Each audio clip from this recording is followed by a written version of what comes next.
tem significados muito especiais, muito fortes na palavra de Deus, e ele é por si mesmo uma revelação muito clara do Messias.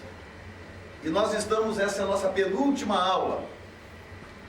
Teremos essa e mais uma, porque estamos preparando os irmãos do discipulado para estudar o livro de Apocalipse. E nós ministramos já sobre praticamente quase tudo, falta apenas algumas coisas que nós vamos falar hoje. E hoje vamos falar sobre os sacerdotes.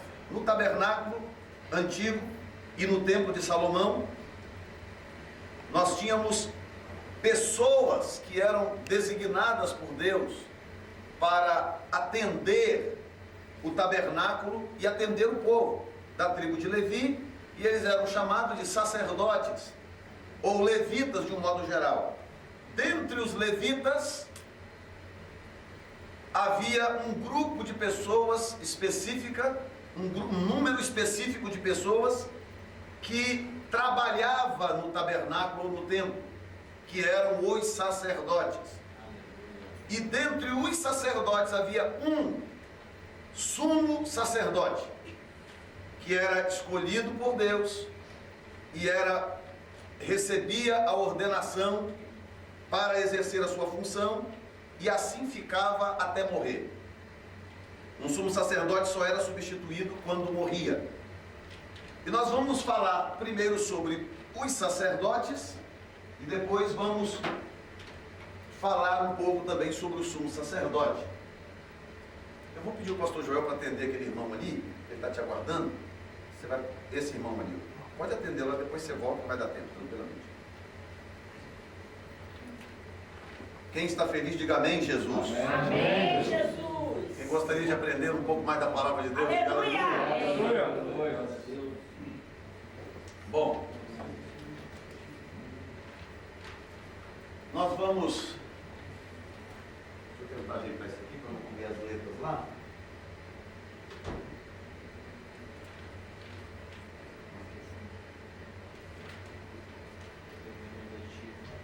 Que nós vamos... tudo que nós temos visto até hoje aponta para Cristo. Absolutamente tudo. Os irmãos viram que não há absolutamente nada no tabernáculo que seja por acaso. Os que não pegaram, tem os DVDs das outras aulas, vocês podem adquirir para vocês acompanharem, porque é realmente um estudo muito, muito extraordinário, muito lindo. Agora, nós estamos atingindo um ponto, chegamos num ponto, onde, além de tudo mais no tabernáculo, que fala de Cristo, ou de uma face de Cristo, nós temos os sacerdotes, e principalmente o sumo sacerdote, que literalmente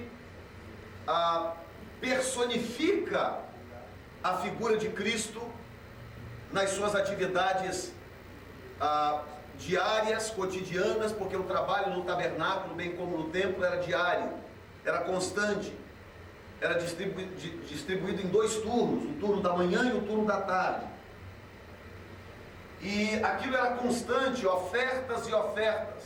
Havia um número de ofertas específicas, que provavelmente será a nossa última aula, nós vamos falar sobre isso na nossa última aula. E essas pessoas, elas viviam para aquilo.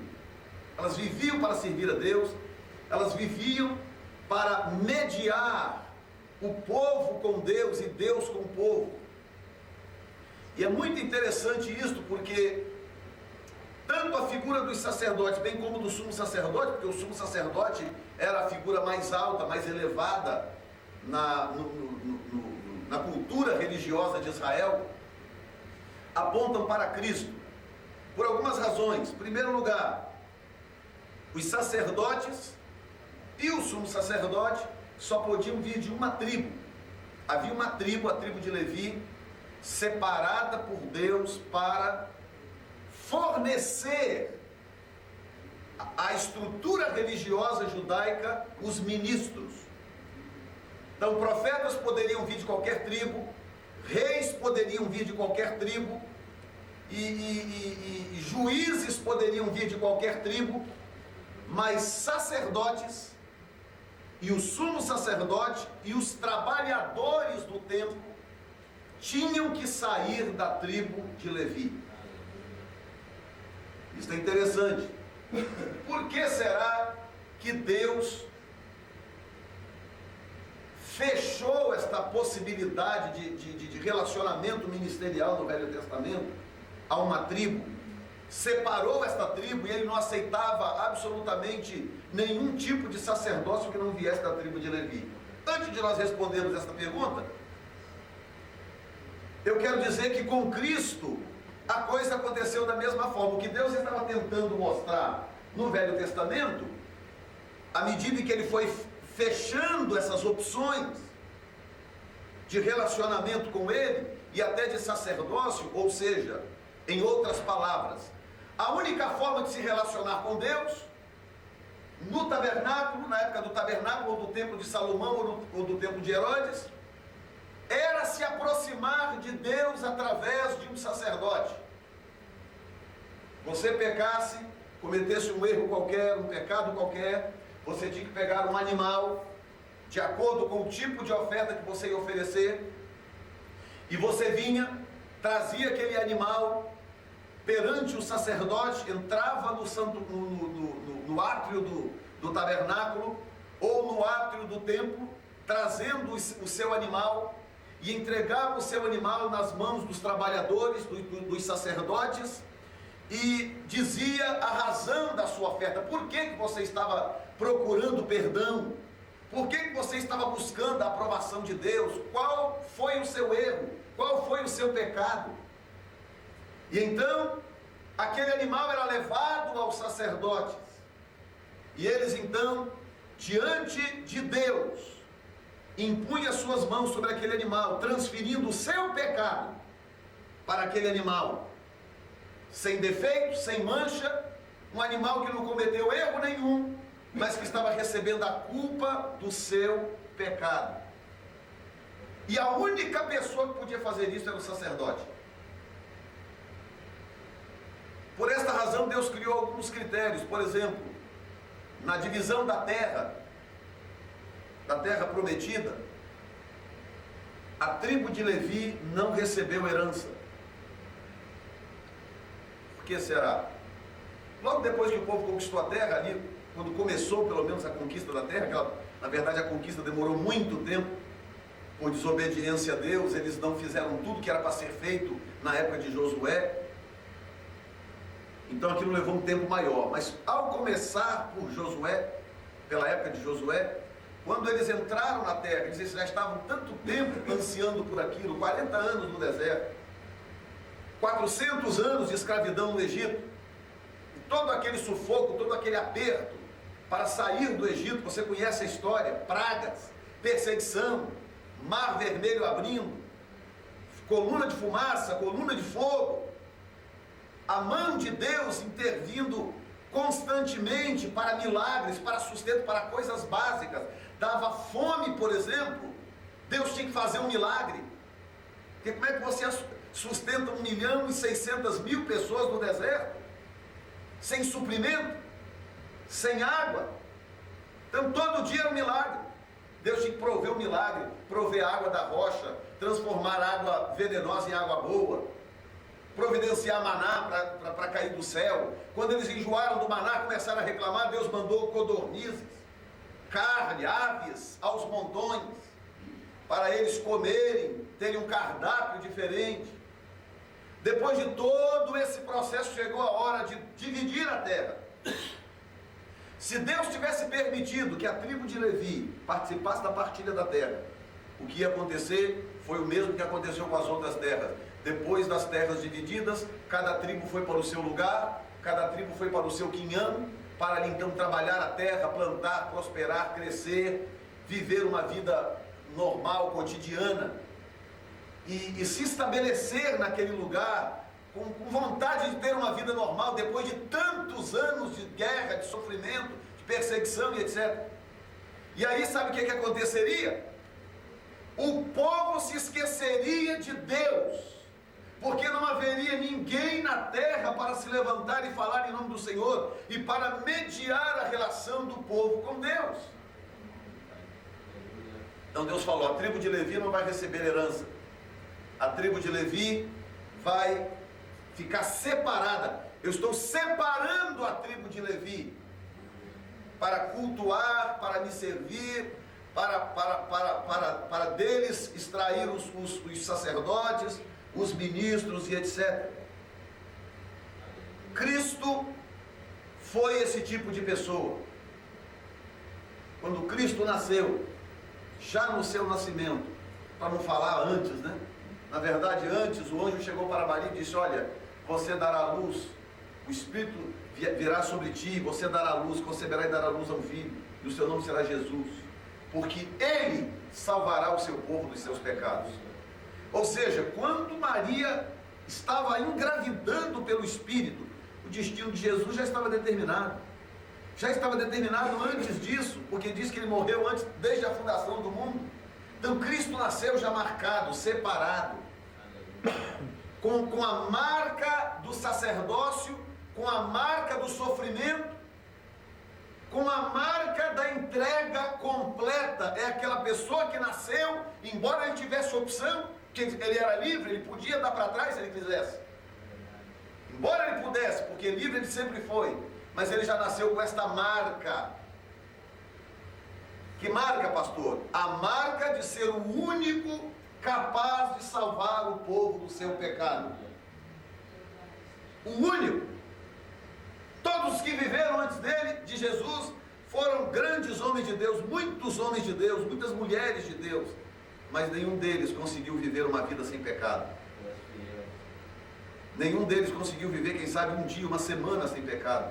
Jesus viveu 33 anos sem pecado. O único sangue depois do de Adão, Adão recebeu um sangue puro, manchou o seu sangue depois ao cair, ao pecar, mas o sangue de Jesus foi o único sangue que passou pela terra sem pecado e saiu da terra sem pecado. Amém? É por isso que nós dizemos que nós somos salvos pelo sangue de Jesus. Porque pelo fato de não ter havido relação sexual entre Maria e um homem, José, que era o futuro esposo dela, não a conheceu sexualmente. Maria era virgem, ela não teve relação com um homem. Então, como que Jesus foi gerado? Da onde que veio o sangue de Jesus? Porque nós sabemos que humanamente falando, com uma gestação natural, o sangue de uma criança, para que haja gestação, é necessário que se una duas sementes, a semente masculina e a semente feminina. E o espermatozoide humano, ele define o sexo da criança e define o tipo sanguíneo. Embora ele se misture com o sangue da mulher para definir o sangue, mas o que define o sangue, o tipo sanguíneo, é o espermatozoide humano, masculino. Então, da onde que veio o sangue de Jesus, se não havia espermatozoide masculino ali? Que sangue era esse? Era um sangue semelhante ao sangue que Adão tinha antes da sua queda. Um sangue sobrenatural, um sangue santo, um sangue milagroso, um sangue que veio diretamente de Deus. Imagina a criação de Adão. Deus forma aquele boneco de barro, aquela moldura perfeita, e sopra nas narinas dele. Quando Deus sopra nas narinas daquele boneco, o organismo daquele boneco vive. E o sangue que passou a circular no organismo daquele ser, daquele homem, era um sangue sobrenatural, que surgiu de uma forma sobrenatural divina. Por isso que o sangue dele era puro, era perfeito. O sangue de Jesus era a mesma coisa, o sangue de Jesus era perfeito. O sangue de Jesus não era o de Maria, não tinha como ser. O sangue de Jesus era um sangue sobrenatural. É por isso que dizemos que é pelo sangue de Jesus que somos salvos, porque o sangue dele é o único sangue puro, sem contaminação. Um sangue que não tem a herança do pecado. Então ele nasceu com esta marca, a mesma marca sacerdotal. a marca de servir, a marca de ter que mediar uma causa. E assim como o sacerdote não podia fazer outra coisa, assim como o sacerdote não podia ter uma vida secular, quando Jesus começou o seu ministério, quando ele foi para o deserto e voltou para dar início ao seu ministério, naquele momento Jesus não fez outra coisa a não ser cumprir com o seu ministério, pregar a chegada do reino de Deus, anunciar a chegada do reino de Deus, ministrar ao povo, revelar a vontade de Deus e o mais importante, oferecer a propiciação pelos nossos pecados. A diferença dos sacerdotes para Cristo, porque a vida do sacerdote é um paralelo da vida de Cristo, mas a grande diferença, a diferença nevrálgica, a grande diferença é que o sacerdote precisava de uma vítima para oferecer um sacrifício a favor de um pecador. Cristo foi a própria vítima. Cristo foi o sacerdote que se ofereceu como vítima. Então imagine que aquele sacerdote ali vai oferecer um sacrifício. O indivíduo chega e fala: pequei, eu mereço a morte, pequei contra Deus, eu não sou merecedor de perdão, porque aquele que pecar morrerá, mas eu estou aqui pedindo perdão a Deus, e eu preciso oferecer um sacrifício. Aí o próprio sacerdote deita em cima do altar e corta a própria garganta. Imagina que escândalo que seria naqueles dias. Porque o certo era, pegava o animal, um carneiro, ou um cordeiro, ou um boi, ou uma cabra, de acordo com o tipo de oferta, ou uma rola, 2 pombinhos, e ali oferecia o sacrifício, derramava o sangue daquele animal. É a propiciação, é alguém que não deve, pagando por alguém que deve. A nossa salvação custou muito caro. O nosso bem-estar de hoje custou muito caro. Custou a morte de alguém que não devia. Alguém que não devia morreu para você ser feliz. Alguém que não devia assumiu o seu erro. Alguém que não devia assumir o seu pecado. Alguém que não devia pagou o preço que você não podia pagar. Alguém que não devia passou pelo crivo da ira de Deus no meu e do seu lugar. E hoje nós temos a oportunidade de viver em comunhão com Deus. Amém? Vale a pena levantar a mão e dar graças a Deus por isso. Glória a Jesus. Enquanto eu vou pedir a alguém que abra Êxodo 28, 40, eu também vou abrir aqui um outro texto.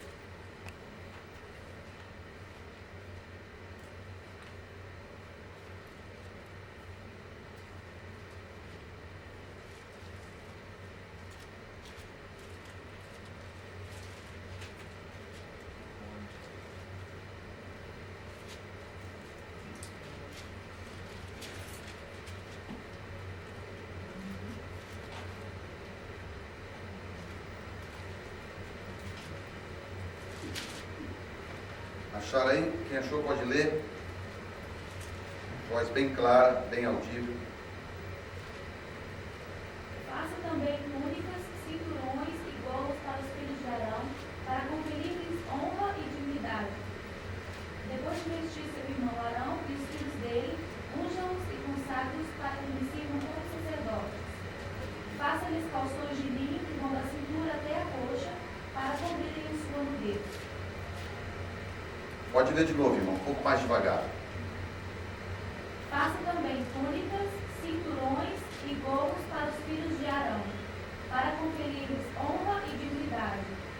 Depois de vestir seu irmão Arão e os filhos dele, unja-os e consagre-os, para que me sirvam como sacerdotes. Faça-lhes calções de linho que vão da cintura até a coxa, para cobrirem a sua nudez. Muito bem. Então, os sacerdotes, o sacerdócio especificamente, começou depois da saída do povo do Egito. Depois da saída do povo do Egito, o povo israelita foi convertido numa nação. Até então era um povo, era um grupo de pessoas que desde Jacó veio sendo formado. Eu digo Jacó porque Jacó é o pai das 12 tribos, não é? E ele foi para o Egito morar com o seu filho que governava o Egito, José.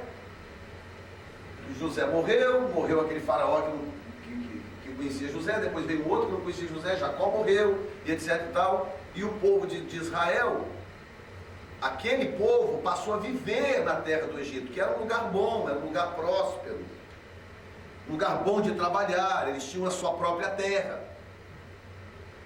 Só que, com o passar do tempo, eles cresceram muito, se tornou um povo numeroso, e o faraó que se levantou então, e que não conheceu José, e que portanto não tinha nenhum compromisso com aquele povo, esqueceu da história, porque a história estava registrada, e incentivado pelos seus conselheiros, passou a ter medo do povo de Israel. E aí o que ele decidiu? Decidiu escravizar aquele povo, para ter uma mão de obra barata, quase de graça, e ao mesmo tempo subjugá-los com medo de que eles suplantassem o reino do Egito. Só que o que estava acontecendo ali era um processo divino. Porque se aquilo não acontecesse, a grande verdade é esta, é que a obra de Deus sempre andou melhor sob pressão. A obra de Deus não anda muito bem sob conforto. A obra de Deus anda bem debaixo de pressão. O servo de Deus, ele é muito fiel quando ele está debaixo de pressão. Quando ele está com muito conforto, dá problema. É lamentável isso, né? Poderia não ser assim. Porque é prazer de Deus nos prosperar, é prazer de Deus nos abençoar, é prazer de Deus nos presentear. Amém? Amém. Mas tudo aquilo desencadeou um processo que Deus precisava. E teve que levar 400 anos. Porque, lamentavelmente, as pessoas também demoram muito a clamar a Deus no nível em que precisa. Aí começou as dificuldades, os problemas, mas eles foram se adaptando. Até que 400 anos depois, 10 gerações depois, é que o povo já não aguentava mais. Não aguentamos mais. Aí começaram a clamar a Deus num tom em que Deus ouviu. Ou seja, eles clamaram a Deus de tal forma, num nível que tocou o coração de Deus. Porque enquanto a coisa não dói, de fato, o nosso clamor é muito limitado, muito michuruca. A gente fala que ora, mas não ora nada, e quando ora faz aquela oraçãozinha de qualquer maneira, porque as coisas dá para levar, está indo bem. Agora, quando chega a hora que você não tem escape, não tem saída, vai morrer, a coisa está feia, vai explodir o negócio. Aí a pessoa arranja força onde não tem e começa a clamar por misericórdia. E a melhor parte da história é que Deus ouve. Amém? Sempre que o povo de Deus clama, Deus ouve. Porque Deus é amor. Aí Deus veio e tirou o povo do Egito, 400 anos depois, 440 anos depois, Deus tirou o povo do Egito. Quando Deus tirou o povo do Egito, ali começou então a história da formação da nação de Israel. Toda nação precisa de uma constituição, de leis, princípios sociais. E Deus então, o próprio Deus, a única nação do mundo cujas leis, cuja constituição foi dada diretamente por Deus.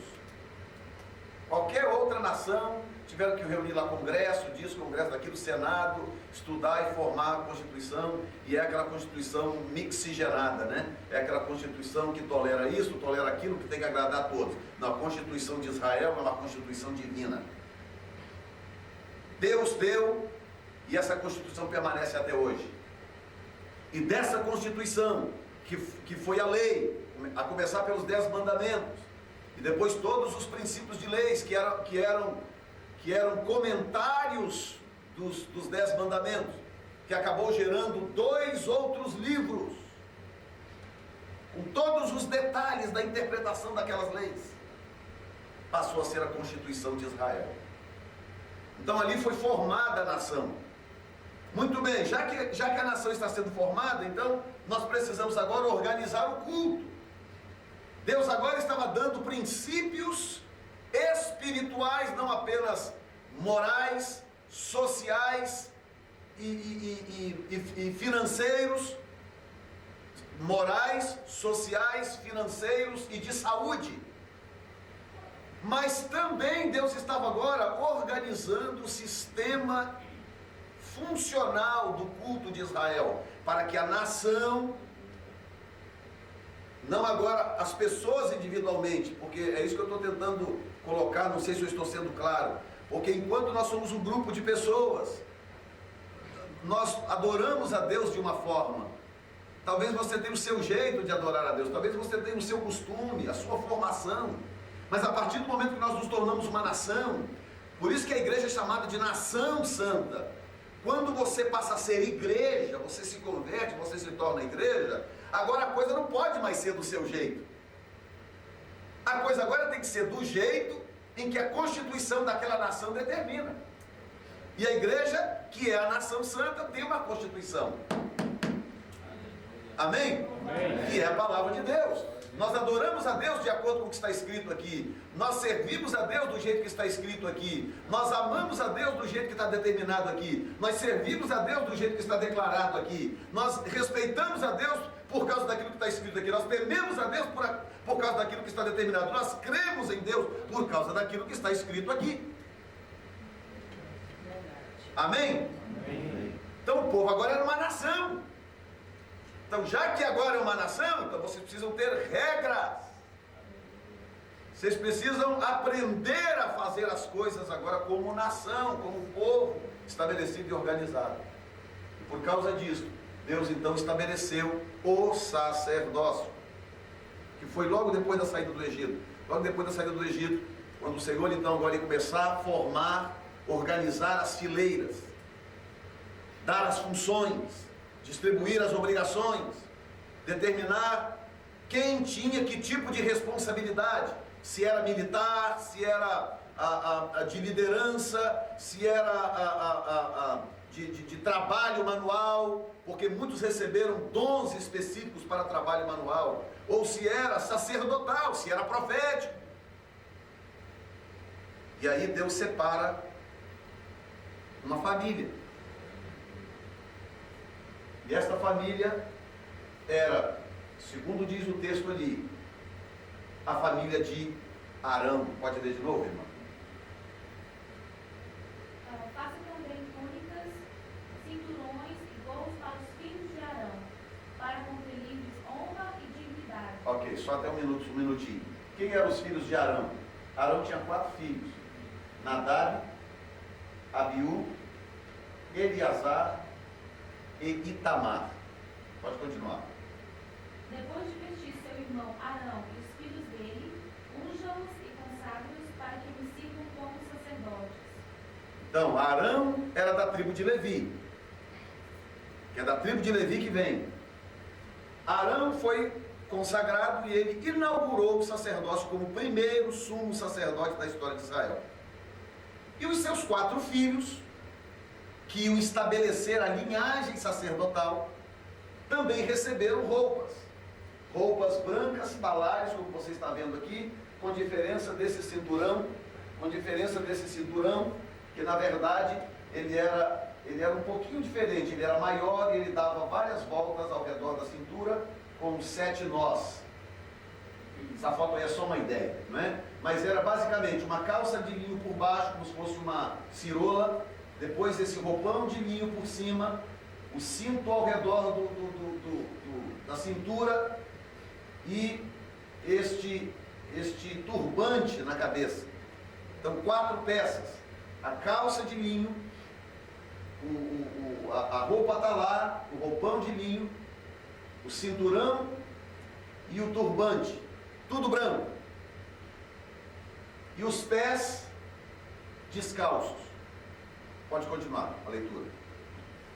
Faça-lhes calções de linho que vão da cintura até a coxa para cobrirem as sua nudez. Arão e seus filhos terão que vesti-los sempre que entrarem na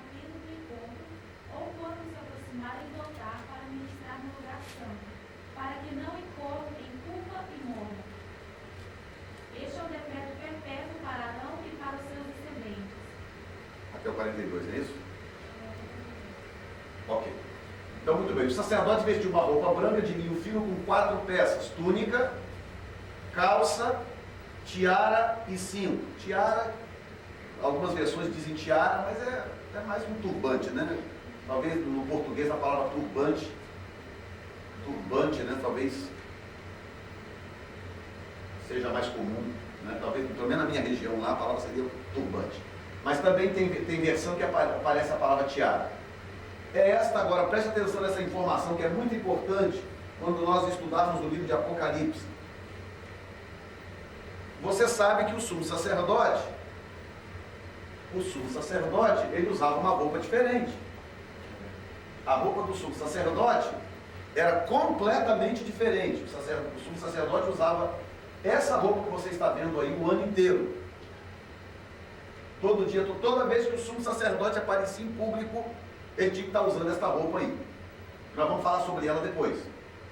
Agora, muito interessante é que uma vez por ano, na celebração chamada Yom Kippur, que era a festa da expiação, nós explicamos aqui algumas aulas anteriores, que uma vez por ano, que no nosso calendário cai aproximadamente no começo de outubro, com algumas variações, de ano para ano,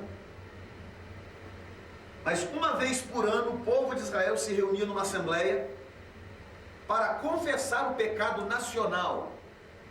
Durante o ano, as pessoas confessavam os seus pecados individuais.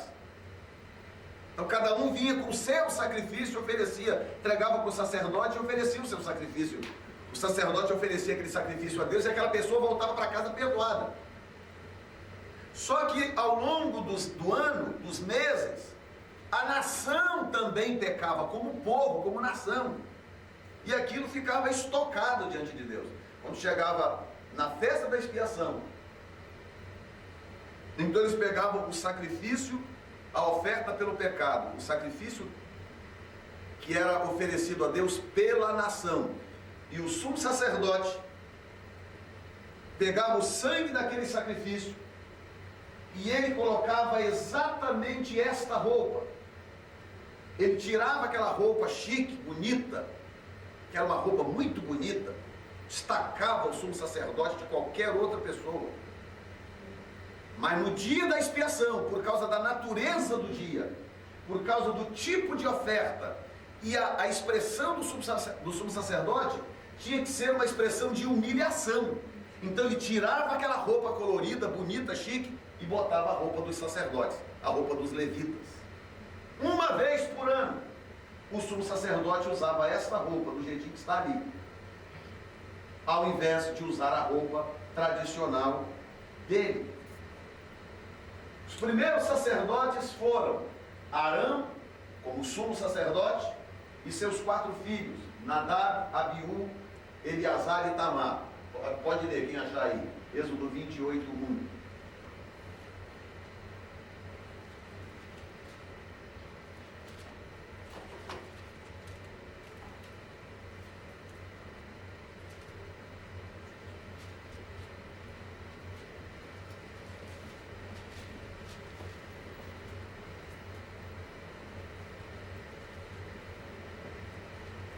Quem achou, gente?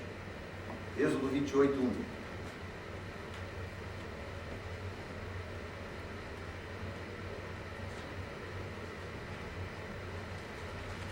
Gente, alguém lê para mim Êxodo 28, 1, pelo amor de Deus. Chame seu irmão, Arão, e separe dentre os israelitas, e também os seus filhos Nadab e Abiú, Eleazar e Itamar, para que me sirvam como sacerdotes. Então aí está. A intenção de Deus era estabelecer os 4 filhos de Arão, Nadab, Abiú, Eleazar e Itamar, como os cabeças da linhagem sacerdotal. Ou seja, todos os outros sacerdotes da história de Israel teria que vir dessas 4 raízes: Nadab, Abiú, Eleazar e Itamar. Só que algo aconteceu que mudou um pouco os planos. Levítico capítulo 10,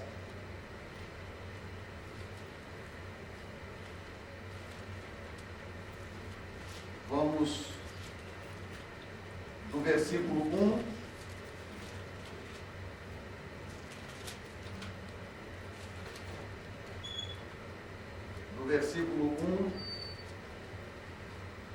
1. Vamos ler até o 3. Levítico 10, do 1 ao 3. E os filhos de Arão, só um minuto.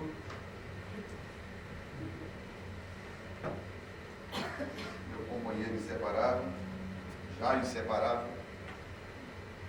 E os filhos de Arão, Nadab e Abiú, tomaram cada um o seu incensário e puseram neles fogo, e puseram incenso sobre ele, e trouxeram fogo estranho perante a face do Senhor, o que lhes não ordenaram. Então saiu fogo de diante do Senhor e os consumiu, e morreram perante o Senhor. Disse Moisés a Arão: isto é o que o Senhor falou, dizendo: serei santificado naqueles que se cheguem a mim, e serei glorificado diante de todo o povo.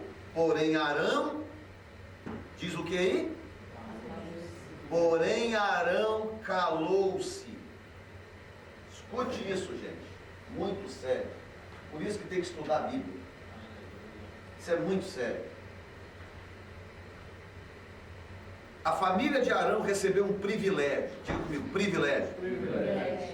Uma honra de Deus. Deus escolheu Arão, irmão de Moisés, da tribo de Levi, para ser o primeiro sumo sacerdote e estabelecer a linhagem sacerdotal. E deu aos filhos dele esta honra, para que os 4 fossem 4 troncos da linhagem sacerdotal. E por que Deus escolheu 4? Porque 4 é o número da terra.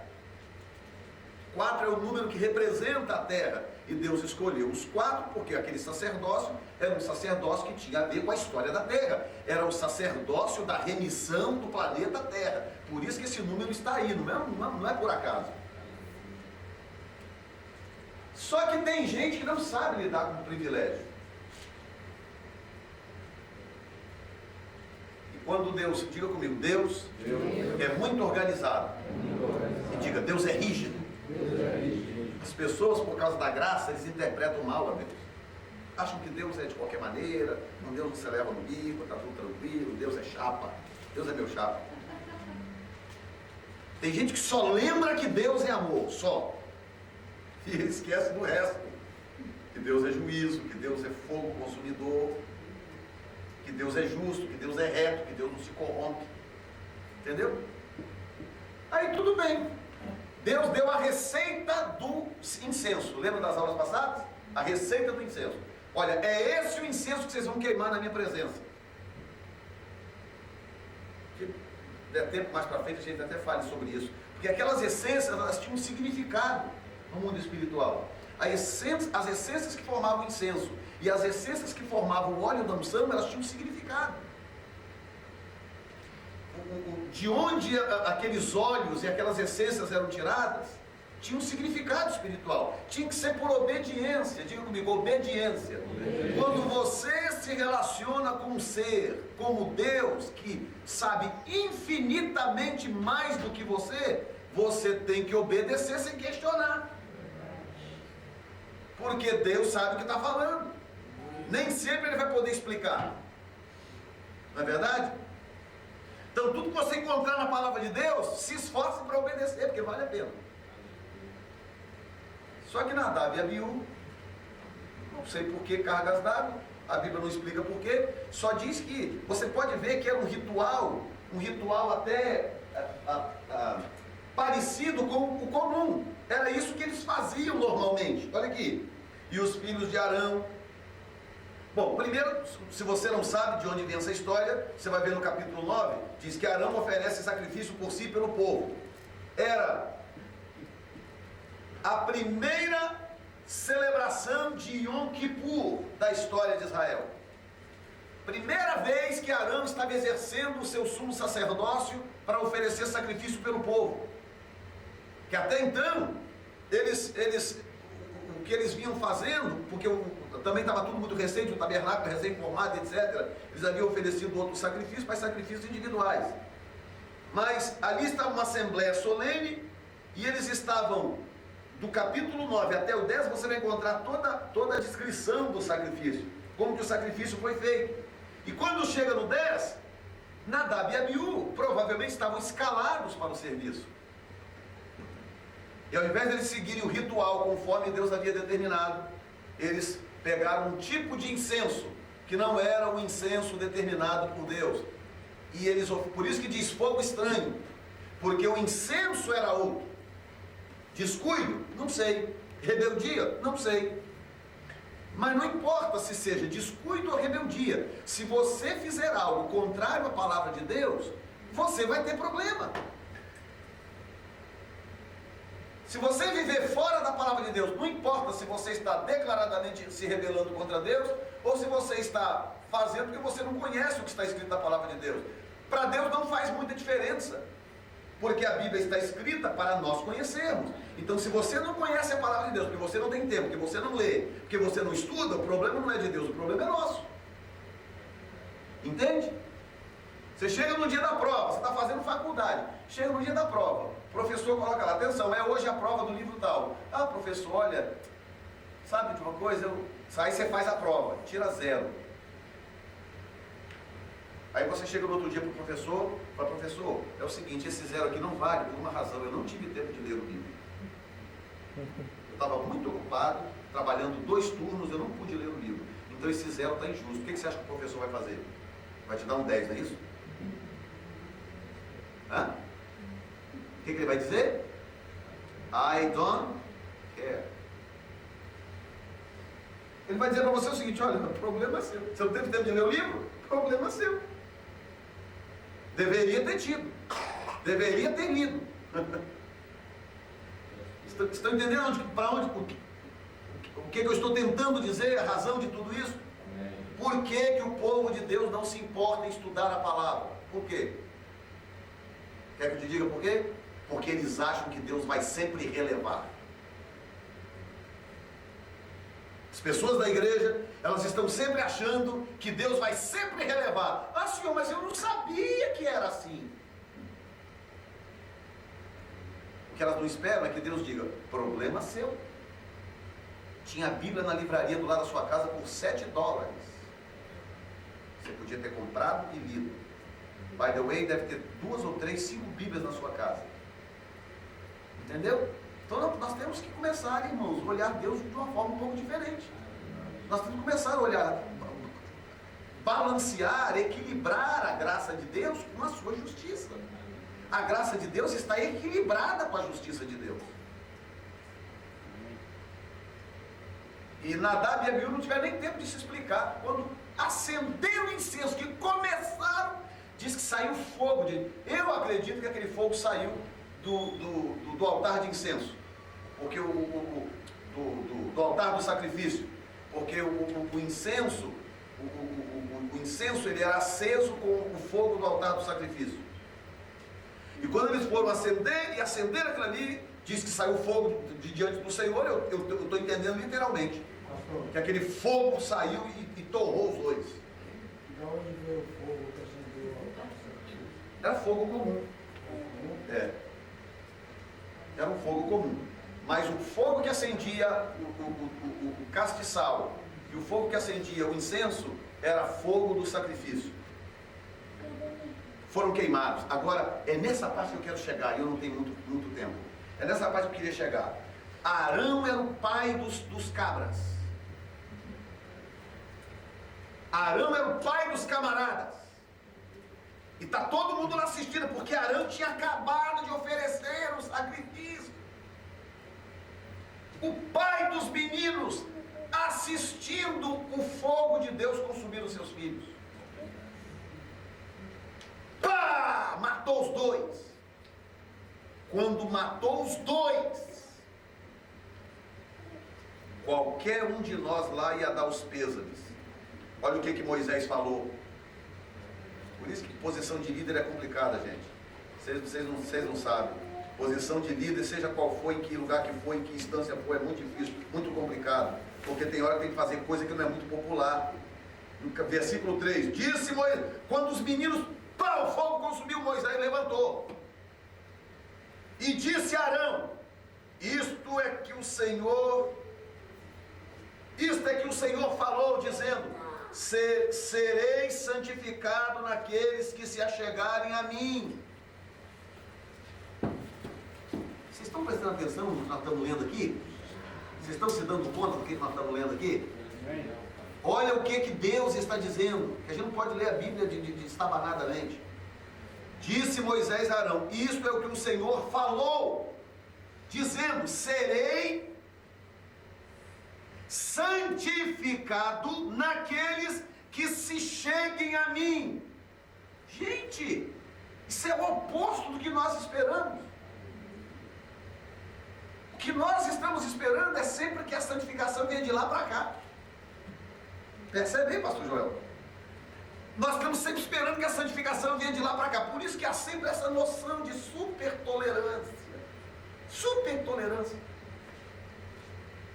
Deus vai ser sempre muito tolerante, muito.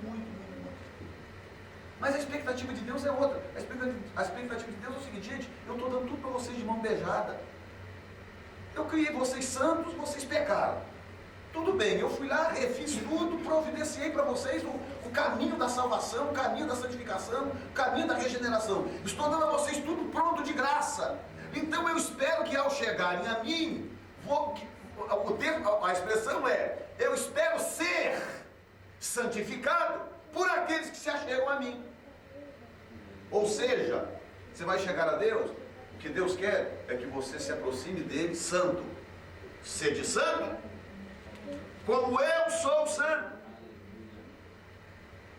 Ah, pastor, mas não tem jeito de ser santo do jeito que Deus é, no sentido literal, humanamente falando. É por isso que Jesus veio.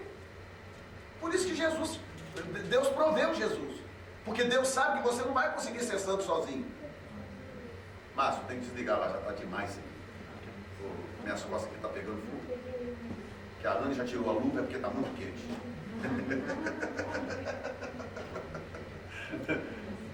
Pode colocar uns 50, 55, só para ver se... Quase aquela porta ali, para diminuir esse barulho também, por gentileza. Quem está entendendo, gente? Está muito claro o que eu estou falando? Que às vezes está na minha cabeça, né? Então o que você tem que entender é o seguinte, a expectativa de Deus é que você assuma a graça com responsabilidade. Agora eu te pergunto, Deus exigiria de mim, de você, algo que nós não pudéssemos fazer? Sim ou não? Claro que não, Deus não é doido. Deus não é louco, Deus sabe de tudo. Se Ele está dizendo, está me dando uma ordem, seja santo, é porque é possível. Se Ele está mandando é porque tem jeito. Amém? Amém? E em Cristo é possível ser santo. E aí Moisés levanta e Arão está lá, o coração está aqui na boca, batendo, querendo sair para fora. Os dois filhos mortos. Não importa o que eles tenham feito, eram filhos. Aí Moisés pega e fala, isto é o que o Senhor falou, dizendo, serei santificado naqueles que se cheguem a mim, e serei glorificado diante de todo o povo. Porém Arão calou-se, ficou em silêncio. Irmãos, tem hora que nós temos que fazer opções muito duras. Muito duras. Por isso que Jesus falou, eu não vim trazer paz, eu vim trazer espada. Eu vim dividir a família, eu vim colocar inimizade entre o pai e o filho, eu vim trazer espada entre o marido e a esposa, eu vim dividir o... Jesus falou isso. Porque quando a coisa é espiritual, eu não posso ser complacente com a quebra de princípios divinos. Eu não posso. Eu não posso dizer tudo bem para mim, só porque é minha esposa. Se a minha esposa resolver fazer uma doideira, eu não posso dizer tudo bem só porque... Não quero magoar minha esposa. Não quero magoar o meu filhinho, minha filhinha. Não, isso é um perigo. Arão ficou na posição dele e o sacerdócio continuou. Sabe por quê? Porque Arão ficou, engoliu seco. Aquilo, se a lágrima devia estar caindo pela roupa abaixo, chora mesmo. Tem hora que é hora de chorar mesmo. coração sangrando, a coisa, e já imagino gente tirando os corpos, os dois para lá, e Arão ficou lá no lugar dele, na posição dele. Sabe qual é a lição que eu tiro disso? Não importa quem caia do meu lado, eu não posso cair.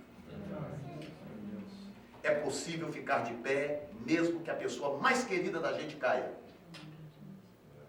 É possível ficar de pé, desde que você coloque Deus em primeiro lugar. Caiu Nadab e Abiú, caiu Arão no lugar dele. E os outros dois, Eleazar e Itamar, ficaram na posição deles, tanto que o sacerdócio continuou. Todos os outros sacerdotes da história de Israel são descendentes de Eleazar e Itamar. A intenção de Deus era 4, mas só restaram 2, porque 2 brincaram com a bênção de Deus, com o privilégio de Deus. E Moisés chamou a Misael e a Elzafã, filho de Uziel, tio de Arão, e disse-lhes: chegai, tirai os vossos irmãos de diante do santuário para fora do arraial. Meu Deus. Então chegaram e levaram-nos nas suas túnicas para fora do arraial, como Moisés tinha dito. E o povo lá reunido, gente, a assembleia toda reunida. E Moisés disse a Arão e a seus filhos Eleazar e Itamar: não descobrireis as vossas cabeças, nem rasgareis os vossos vestidos, para que não morrais, nem venha grande indignação sobre toda a congregação, mas vossos irmãos, toda a casa de Israel, lamentem este incêndio que o Senhor acendeu. Sabe o que Moisés estava dizendo? Porque era normal, quando alguém perdia um ente querido, isso era ritual judaico, rasgava a roupa, a pessoa botava cinza na cabeça, chorava, e Moisés estava dizendo, traduzindo em miúdos para uma linguagem do oeste, estava dizendo o seguinte: vocês não vão fazer luto, vocês não vão velar, vocês não têm direito a luto. Vocês não vão fazer luto, porque eles já eram sacerdotes consagrados, eles não podiam tirar a roupa sacerdotal. Vocês não vão fazer luto. Deixa que os vossos irmãos, deixa que o restante do povo cuida disso, mas vocês continuem servindo a Deus. Meu Deus. Pega na mão de alguém e diga assim: aconteça o que acontecer à tua volta, continue seguindo a Deus.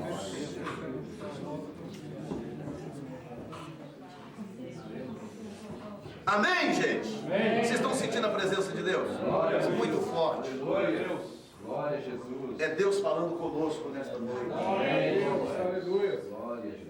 Obrigado. Glória a Deus.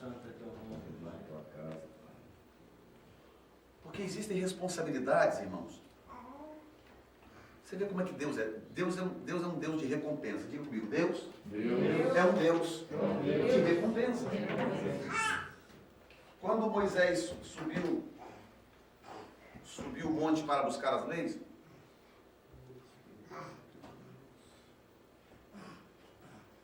a lei de Deus,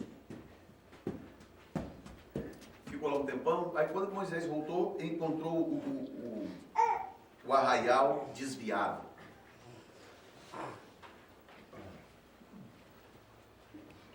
O povo havia feito bezerro de ouro, havia cultuado aquele bezerro, e os pervertedores do povo de Israel, incitando o povo a gritar: olha aí, adore esse, o vosso Deus, esse foi o Deus que vos tirou do Egito. Quando Moisés vem descendo do monte, Deus falou com ele: Moisés, desce, porque o teu povo se corrompeu. O teu povo se corrompeu. Quando Moisés chega no limite do monte onde ele conseguia ver o povo, está lá aquela festa, prostituição, as piores abominações que você podia imaginar, espíritos demoníacos. Hoje a gente entende. O que eles fizeram ali foi levantar um altar ao diabo. Você sabe por que aquelas pessoas tiveram que morrer? Eu vou te explicar por quê. Porque às vezes a gente lê a Bíblia, a gente não entende muito bem as coisas que Deus fazia no Velho Testamento. Gente, por que Deus fez? Tanta gente morreu naquele dia. Tinha que morrer, você sabe por quê? Porque cada uma daquelas pessoas havia se tornado um altar a Satanás. Espírito de rebelião, de idolatria e de feitiçaria havia descido e incorporado naquelas pessoas. Se Deus não matasse aquelas pessoas, aquele povo ficaria contaminado pelo resto da vida.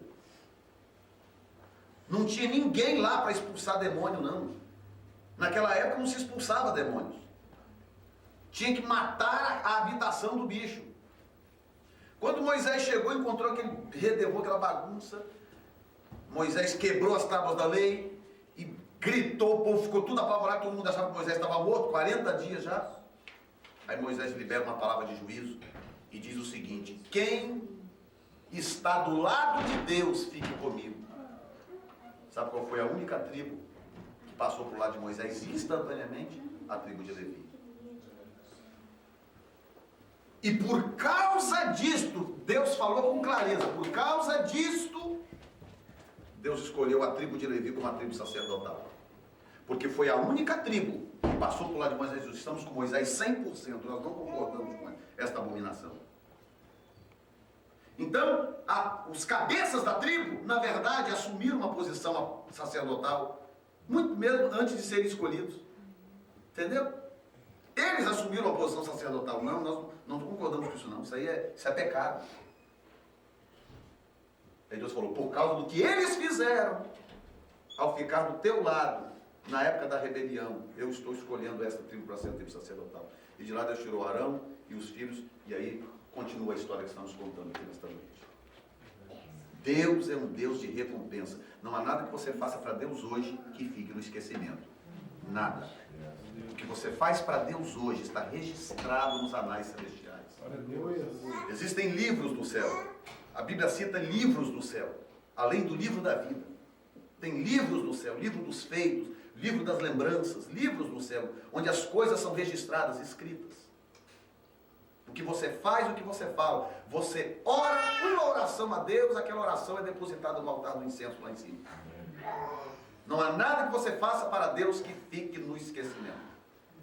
Amém? Amém. Por isso que vale a pena servir ao Senhor. Glória a Deus.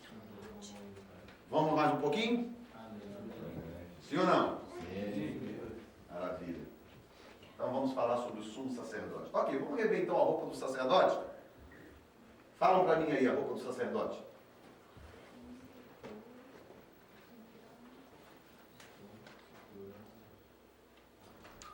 Vamos lá. Primeiro, calça de linho. O que mais? Uma tiara, que é um turbante, né? Chame como você achar melhor, de acordo com a sua região. Uma túnica. E o que mais? E um cinto. 4 peças, né? Uma calça de linho, uma túnica, um cinturão e uma tiara. Essa era a roupa do sacerdote. A roupa do levita, aquele que cumpria com as atividades no templo. O sumo sacerdote se diferenciava dos sacerdotes em muitas coisas. Parece que não, mas havia uma diferença muito substancial entre o sumo sacerdote e os sacerdotes. Por exemplo, no tempo, depois que a lei já estava estabelecida, o Talmud escrito, e a Constituição judaica já estava definida, o sumo sacerdote, ele ocupava uma função de juiz, de Suprema Corte. Então eles formaram depois uma corte em Israel, que no tempo de Cristo se chamava Sinédrio, e o sumo sacerdote era o cabeça daquela corte. Ele era o cara que tinha maior autoridade e ele tinha a última palavra.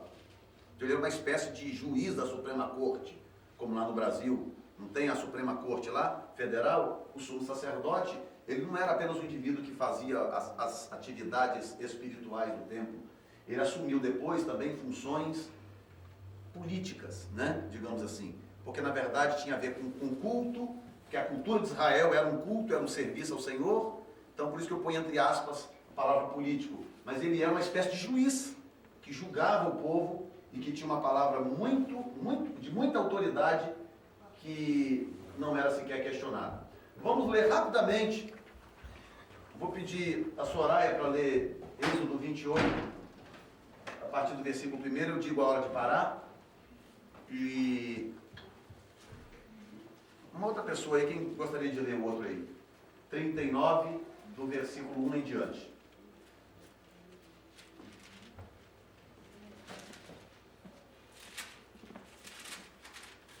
A vida do sumo sacerdote era dedicada a servir ao Senhor e representar o povo diante de Deus. O modelo das vestes sacerdotais era uma expressão da justiça e amor misericordioso de Deus por seu povo. Então vamos ler rapidamente isso aí para a gente poder prosseguir daí. Chame seu irmão Arão e separe dentre os israelitas, e também os seus filhos Nadab e Abiú, Eleazar e Itamar, para que me sirvam como sacerdotes. Para o seu irmão Arão, faça vestes sagradas que lhe confiram dignidade e honra. Diga a todos os homens capazes, aos quais dei habilidade, que façam vestes para a consagração de Arão, para que me sirva como sacerdote. São essas as vestes que farão: um peitoral, um colete sacerdotal, um manto, uma túnica bordada, um turbante e um cinturão, para que o sacerdote Arão e seus filhos me sirvam como sacerdotes. Eles farão estas vestes sagradas e usarão linho fino, fios de ouro e fios de tecidos azul, roxo e vermelho. Tá bom até aí. Pode ir, pastor. Quem é que achou o outro texto? 39. Fizeram também as vestes do ministério, para ministrar no santuário, de pano azul e de púrpura e de carmesim. Também fizeram as vestes santas para Arão, como o Senhor ordenará a Moisés. Assim fez efode de ouro, de pano azul e de púrpura e de carmesim e de linho fino torcido. Estenderam as lâminas de ouro e cortaram em fios para entretecer entre o pano azul, e entre a púrpura, e entre o carmesim, e entre o linho fino da obra mais esmerada. Fizeram nele ombreiras que ajuntassem, as suas duas pontas se ajuntavam, e 5 de artifício de efode que estava sobre ele. Era conforme a sua obra, da mesma peça de ouro e de pano azul, e de púrpura e de carmesim. Até aí tá bom.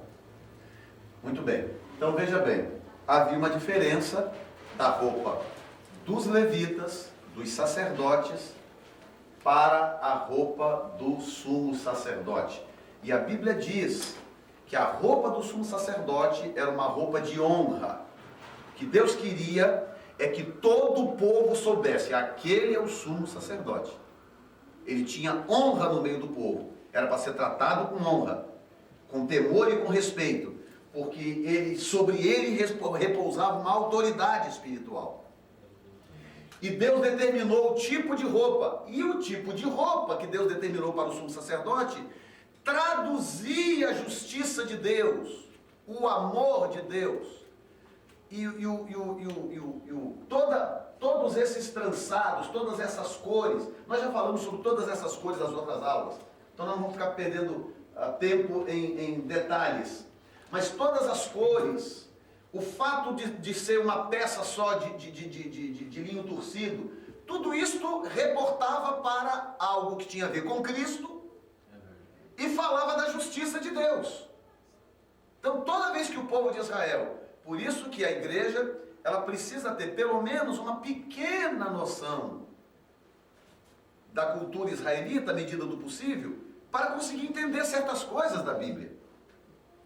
Então, quando o povo de Israel olhava para o sacerdote, usando aquela roupa, com linho fino, branco, com azul, com púrpura e com vermelho, essas 4 cores falavam de 4 faces de Cristo. Fala dos 4 evangelhos e fala das 4 faces de Cristo. Realeza, ele como rei, livro de Mateus. O vermelho fala dele como sofredor, livro de Marcos. O azul fala do Filho de Deus, do Cristo divino, do Filho de Deus. E o branco fala da sua santidade. Então, quando o sacerdote, e também na roupa do sacerdote tinha coisas de ouro, fios de ouro, colares de ouro, que fala da sua natureza divina, da natureza divina de Cristo. Então, quando o povo de Israel via o sacerdote, o sumo sacerdote, vestido naquela roupa, na mente do povo de Israel, aquilo tinha uma mensagem. Aquilo é como se tivesse um alto-falante ligado na praça falando: olha, é Deus que cuida de nós, olha, a graça de Deus está sobre nós, o cuidado de Deus está sobre nós, a justiça de Deus está sobre nós. Porque tudo aquilo estava traduzido naquela vestimenta extraordinária.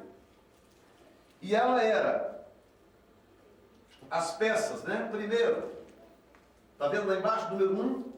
Uma túnica. Lembra da túnica branca do sacerdote? O sumo sacerdote tinha uma, só que era azul. Vestia primeiro uma túnica xadrez de linho fino, azul clarinho.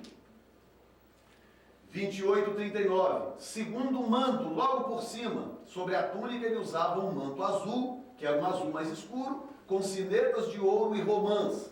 É por isso que as pessoas dizem, isso é a tradição judaica diz, né? Não existe nenhuma informação bíblica que tenha acontecido isso alguma vez. Mas a tradição judaica diz que essas romãs e essas sinetas que ficavam aqui na barra da roupa do sumo sacerdote era uma forma, porque o sumo sacerdote ele tinha que entrar uma vez por ano no Santíssimo Lugar, não é? Era a responsabilidade dele de levar o sangue do sacrifício oferecido pelo povo diante do Santíssimo Lugar e derramar. Ele salpicava sobre o candelabro, sobre o altar do incenso e derramava sobre a arca da Arca da Aliança. E diz a tradição judaica que quando Deus não aceitava aquele sacrifício, por alguma razão, rebeldia do povo, fosse o que fosse, o sumo sacerdote morria lá dentro.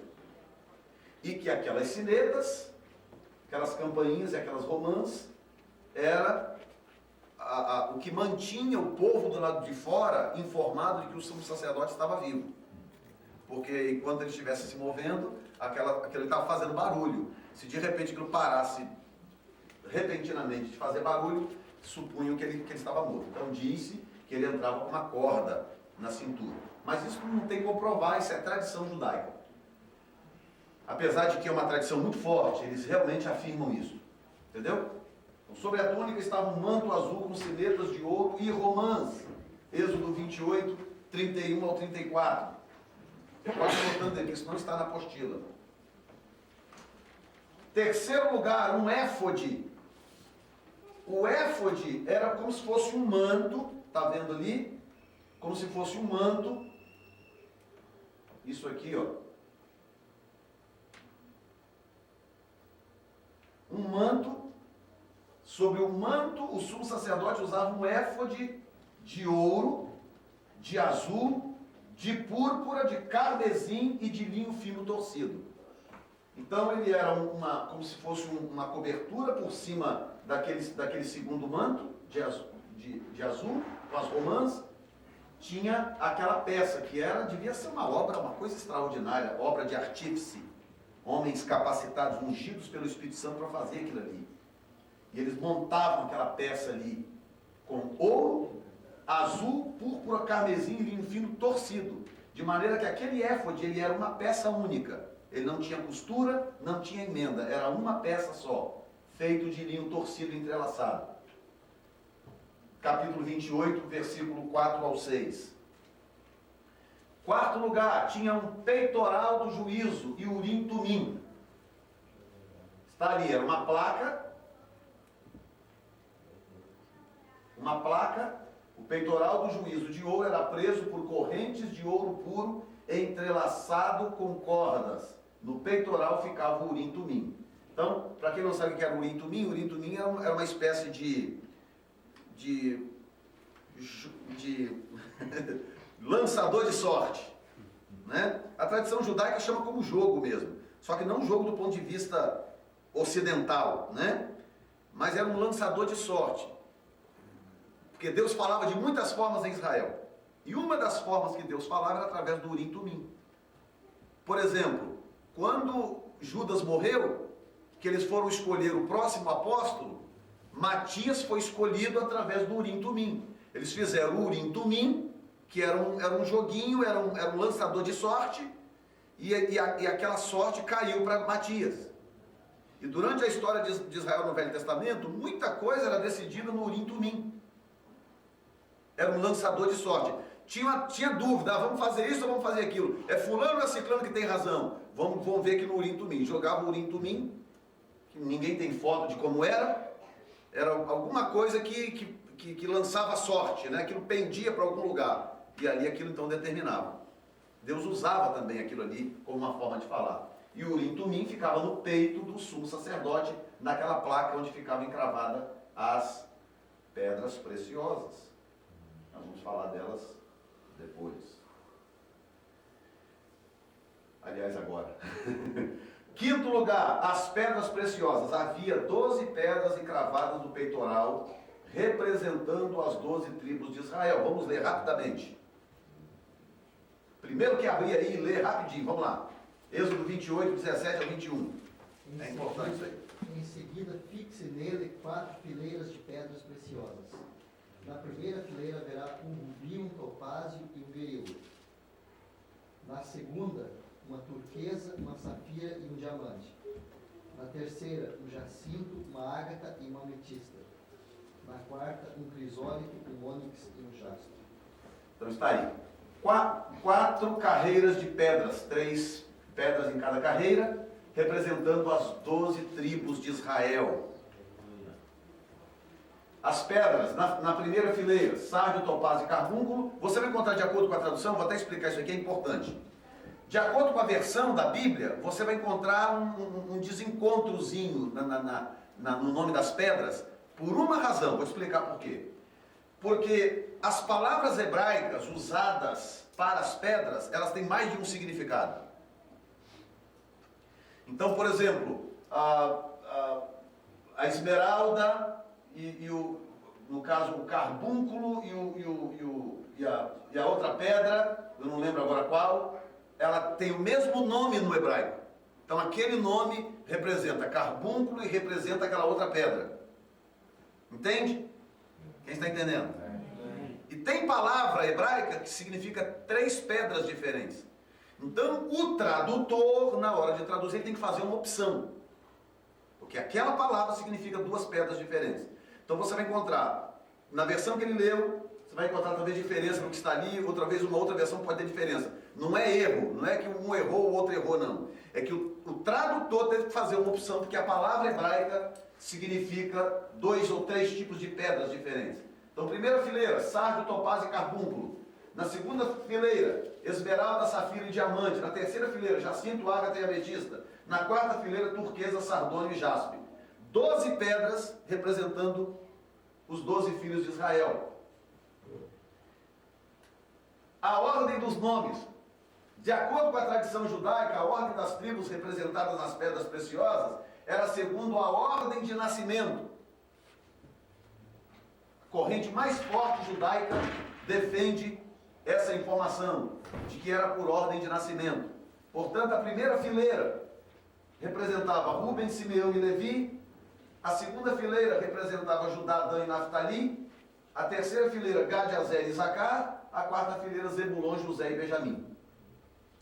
Agora, o interessante é que Satanás também, Lúcifer também tinha pedras. Deus, quando criou Lúcifer, Deus também fez pedras para Lúcifer. Na roupa dele tinha os engastes. Na sua própria roupa, né, na sua própria roupa de glória, havia os engastes. E ele também tinha um peitoral com pedras. Só que com um detalhe, Lúcifer tinha 9 pedras. E o sacerdote tinha 12. Então Lúcifer tinha 3 pedras a menos do que o sacerdote. Querem saber por quê? Quem quer saber por quê? Então venha no curso do Apocalipse. Você vai saber por quê. As pedras do ombro. Olha lá, número 6. Havia 2 pedras ônix. Uma em cada ombro, presas ao éfode. Lembra o que é éfode? Roupão. Nelas havia escrito os nomes dos filhos de Israel, 6 nomes em cada pedra. E de novo, acredita-se que era por ordem de nascimento. Do lado direito do sacerdote, estavam os primeiros 6 nomes. Do lado esquerdo dos sacerdotes, os últimos 6 nomes. Você tem ali em Êxodo 28, 9 a 12, 39, 6 a 7, a descrição disso aí. Não os nomes, mas a descrição do que estamos falando, que na verdade boa parte já foi até lida ali. Aqui fala que é por ordem assim. Na Bíblia fala. Lei. 28, 9. Grave em 2 pedras de ônix os nomes dos filhos de Israel por ordem de nascimento. 6 nomes numa pedra e 6 na outra. Olha que interessante. Vê se a outra versão diz isso. Acho que isso é coisa da Inavi, viu? A minha também. Grave em 2 pedras de ônix os nomes dos filhos de Israel por ordem de nascimento. 6 nomes numa pedra e 6 na outra. Ah, legal. Não lembrava disso não. Que bom. Que bênção. O que reforça o fato de que... Aqui nessa versão não fala dessa maneira, fala um pouco diferente. E tomarás 2 pedras sardônicas, elaborarás nelas os nomes dos filhos de Israel. 6 dos seus nomes numa pedra e os outros 6 nomes na outra pedra, segundo as suas gerações. Assim é a minha versão. Segundo as suas A minha versão diz assim. Fala nascimento. A minha versão diz assim. Eu não tenho, a minha versão não fala só por ordem de nascimento. Mas era mesmo, a verdade é que era, é até bom que uma versão diga. O que prova que aquela informação também ali é verdadeira. As pedras do ombro. Ok. E a mitra. Aquilo ali era algo muito importante, porque o sumo sacerdote usava uma mitra sobre a cabeça. Era, vamos chamar de turbante talvez também, é uma mitra, uma forma de turbante. Só que nesse turbante, vem a 8ª peça, que é a lâmina de ouro, havia na mitra uma lâmina santa de ouro, que era chamado de diadema. E nela estava escrito, Santo ao Senhor. Na lâmina de ouro, tinha um turbante e uma lâmina de ouro, e em letras hebraicas escrito, Santo ao Senhor. Então era muito honroso para o sumo sacerdote usar esta roupa. Porque o povo olhava para o sumo sacerdote e eles viam no sumo sacerdote a misericórdia de Deus, a justiça de Deus, a graça de Deus, no sumo sacerdote. E eles sabiam que aquela pessoa que estava usando aquela roupa se abstinha de muita coisa para viver uma vida santificada ao Senhor, para servir ao Senhor e para estar à disposição do povo. É como o ministério hoje em dia, né? Por isso que o ministro também não pode se corromper. Não pode se corromper. O ministro tem que ser santo, viver uma vida reta diante de Deus e ser santo. Porque o sacerdócio do Velho Testamento, ele representa o ministro do Novo Testamento. Entendeu? É alguém que Deus levanta, seja para qual função for, servir a Deus e servir ao povo. Estar à disposição do povo. E não precisa mais mediar, porque Cristo é o mediador. Mas precisa servir, atender, orientar, amar, cuidar. Amém? E lembrando que... Ok, vamos falar logo do necessário para a gente poder terminar. No dia da expiação... Ok, vamos voltar um pouquinho. Na lâmina de ouro termina a roupa do sacerdote. Então a roupa do sacerdote, do sumo sacerdote, ela era composta de 8 peças.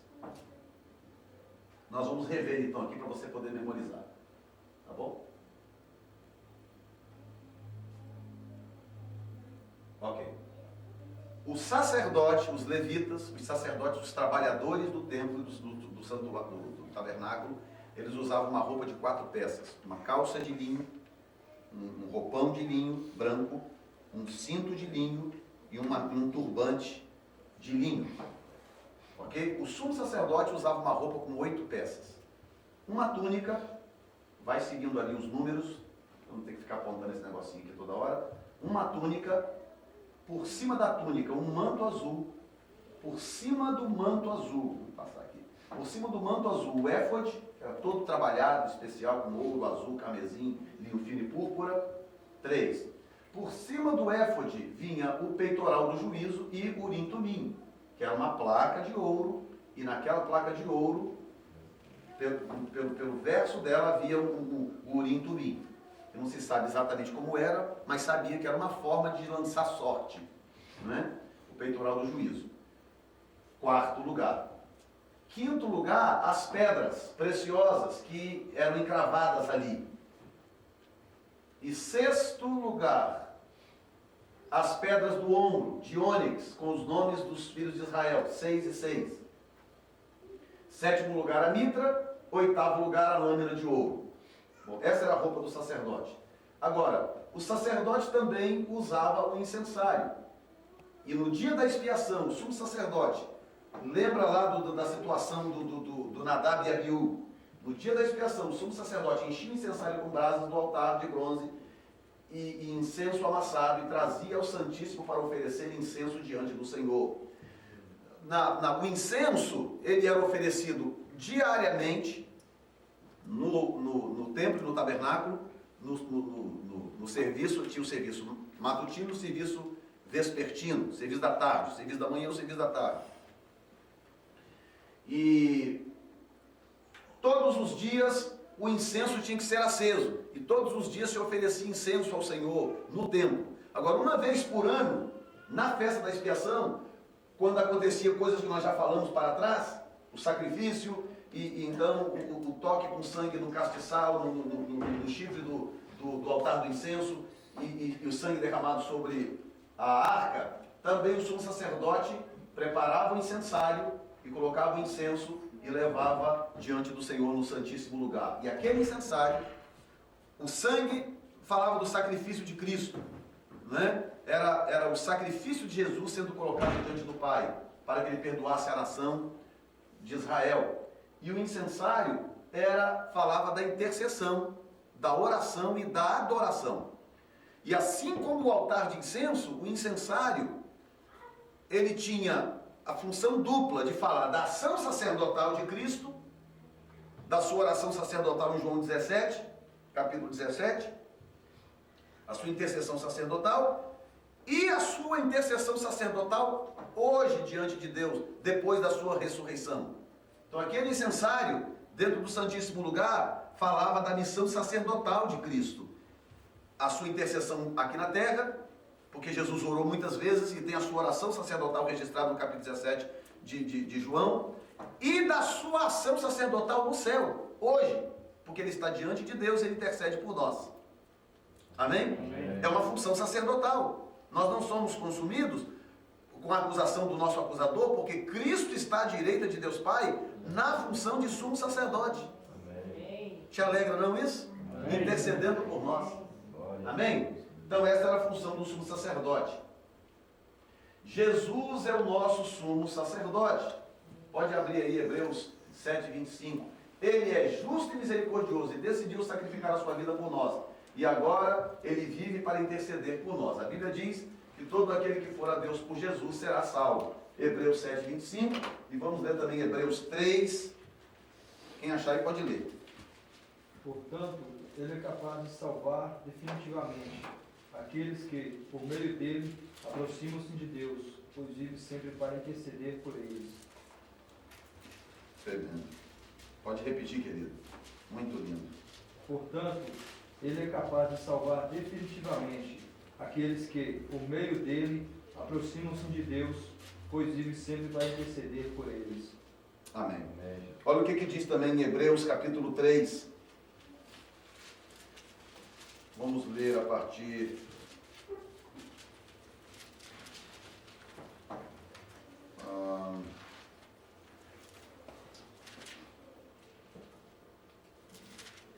do primeiro. Pelo que, irmãos santos, participantes da vocação celestial, considerai a Jesus Cristo, apóstolo e sumo sacerdote da nossa confissão. Ou seja, é como se o escritor aos Hebreus estivesse mostrando que a figura apostólica, ministerial, que a palavra que é apóstolo, nesse caso, não tem a ver só com o dom apostólico. É que o apóstolo, ele foi, na verdade, o primeiro ministro da Bíblia. O primeiro dom ministerial do Novo Testamento foi o apostólico. Então, o texto está dizendo o seguinte, que Cristo, ele é o sumo sacerdote e o ministro, o apóstolo das nossas almas. Ou seja, a figura apostólica a sacerdotal do Velho Testamento, ela se assemelha à figura do ministro do Novo Testamento. Lembra que eu expliquei isso antes? Sendo fiel ao que o constituiu, como também o foi Moisés em toda a sua casa, porque ele é tido,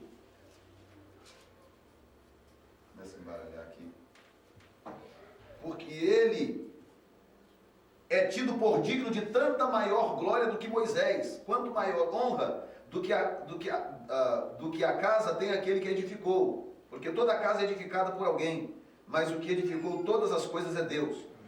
E na verdade Moisés foi fiel em toda a sua casa como servo, para testemunho das coisas que se haviam de anunciar. Mas Cristo como filho sobre a sua própria casa, a qual casa somos nós, se tão somente conservarmos firme a confiança e a glória da esperança até o fim. Portanto, como diz o Espírito Santo, se ouvirdes hoje a sua voz, não endureçais os vossos corações como na provocação no dia da tentação no deserto, onde vossos pais me tentaram, me provaram e viram por 40 anos as minhas obras. Por isso me indignei contra esta geração e disse: estes sempre erram em seu coração e não conheceram os meus caminhos. Assim jurei na minha ira que não entrarão no meu repouso. Vede, irmãos, que nunca haja em qualquer de vós um coração mau e infiel para se apartar do Deus vivo. Antes exortai-vos uns aos outros, todos os dias durante o tempo que se chama hoje, para que nenhum de vós se endureça pelo engano do pecado, porque nos tornamos participantes de Cristo, se retivermos firmemente o princípio da nossa confiança até o fim. Enquanto se diz, hoje se ouvides a sua voz, não endureçais os vossos corações, como na provocação, porque havendo-a alguns ouvido, o provocaram. Mas não todos os que saíram do Egito por meio de Moisés, mas com quem se indignou por 40 anos. Não foi porventura com os que pecaram, cujos corpos caíram no deserto? E a quem jurou que não entraria no seu repouso, senão os que foram desobedientes? E vemos que não puderam entrar por causa da sua incredulidade. Então ele associa todo esse argumento da rebelião do deserto, da incapacidade do povo honrar a Deus, apesar de tudo que Deus fez. Eu mostrei tanta coisa a eles, 40 anos, milagres e etc., mas mesmo assim eles me provocaram a ira. No meio de todo esse argumento, ele começa esse argumento falando de Cristo, depois da ressurreição, como sumo sacerdote e apóstolo no céu diante de Deus.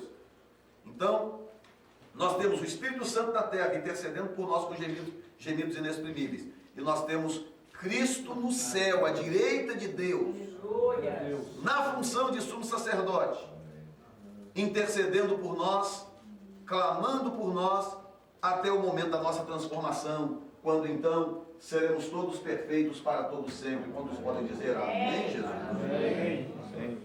Interessante que ele não fala nenhuma vez de Arão, né? Não. Não. Ele era o sumo sacerdote, era Arão e não Moisés. Exato. Mas ele cita Moisés porque Moisés estava no topo da liderança. Então Moisés ali, ele está fazendo uma comparação, sumo sacerdote e apóstolo.